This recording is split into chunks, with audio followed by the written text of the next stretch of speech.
Thank you, Mr. President. I want to thank my colleague, Senator Kennedy, for bringing this resolution forward. I know he wishes, as we all do, that he didn't have to.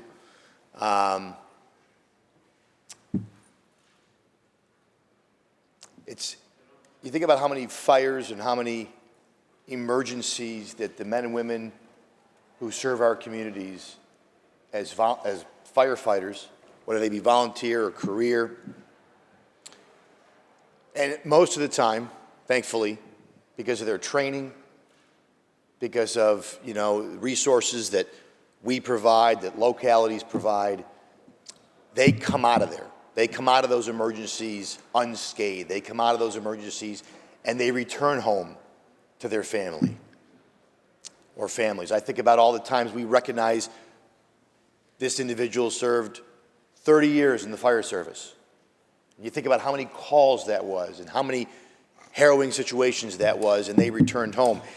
And I say that because sometimes we just think that that's the norm, that it's all routine. They're all going to come back home. And the reality is that at any moment when you're a firefighter, whether it's the city of Buffalo or anywhere, any moment could turn deadly. Jason Arno, I'm sure that morning when he left, said goodbye to his kids, goodbye to his wife. Maybe it was the night before. Who knows? But when you are the spouse of a first responder, of a firefighter, a police officer, you don't know when you say goodbye, I'll see you for dinner, or you say goodbye, I'll see you for lunch, or I'll see you tomorrow, you don't know if that's going to come true. Sadly for Jason, it did not. That was the last time he saw his family.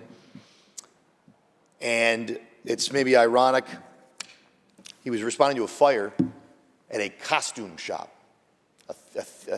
They sold theatrical costumes. You think about how many people dress up as heroes. Jason Arno was a real hero who showed up that day to try to make sure there was no one in that building, to try to make sure that everyone got out okay, to try to make sure that maybe that building might have been saved. Obviously, we know it was not, and tragically, his life was cut short at 37 years old. 37 years old, and I can tell you, he was a Canisius High School graduate. He was somebody who very involved in the community. He was married, as you heard, to a nurse. So really, his whole family, his wife, himself, knew about service, knew about trying to save the lives of other people. This was the kind of person we need more of, not only in New York, but across the country. Very often you hear about there's not enough young people who care about their community. There's not enough young people who care about others. People lament the state of society, the state of maybe younger generations. And I will tell you, when I see this, and as tragic as it is, it also fills me with pride. And I hope that his family, over time, through their grief, will be filled with pride that they raised, that they knew, that they loved someone like Jason Arno. And we in Buffalo are very proud of him.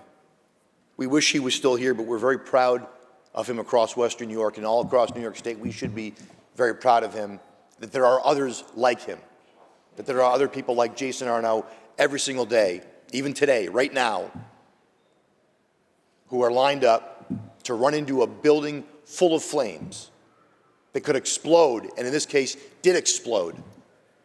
While everyone's running away, they're running towards it. And I am grateful for his service, for his sacrifice. I am sorry that he's gone, but I am proud that he lived, that he was willing to serve, and hopefully he acts as an inspiration to other young people and people out there that they might line up to serve.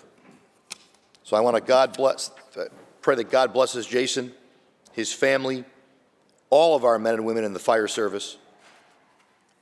I can think of no greater legacy at this time. So, Mr. President, I want to thank again the sponsor for bringing this forward, and I want to lend my name to the support of it And thank you for letting me speak.